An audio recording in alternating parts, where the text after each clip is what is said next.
Apa hal kau laku ni? Sorry Roy, lambat. Asal kau laku pagi ni? Aku nak pergi potong rambut. Potong rambut? Ada kedai buka ke? Ada, ikut je. Aku ada nampak tadi Rose Barbershop. Habis macam mana aku nak naik ni penuh? Aku pakai beg. Aku dah gatal kepala dah ni. Rabai tu muka mi. Ni lah Roy. Rose Barbershop. Cantik kedai dia. Aku tunggu time masuk ni. Oh ya. Kak, nak potong rambut? Mi ni abang kakak. Ini dua dalam satu. Ayo, kau jangan kacau dia Kak. Ada marah ni. Saya nak potong rambut. Berapa Kat sini kita ada package. Potong rambut, isi rambut, tonik dan juga rambut. Berapa RM300 je. RM300.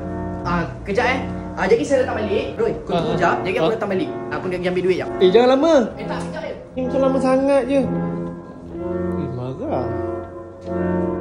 Mana Mi ni? Motor ada. Aduh. Mi! Kau buat apa ni? Bak kau. Tak ada lah Roy. Sangat lah barbershop ni. Nasib baik Roy aku bawa Mustika Ratu punya shampoo ni. Dia ada hair oil lagi. Hair tonic. Sangatlah. Bang akak tu memerang Mi. Kau jangan. Jom. Kau cepat dojak gigi akak tu keluar. Cakap aku tu tak jadi tau. Kak, cancel! Gerak. Mi! Mi! Aku Mi! Mi! Woi!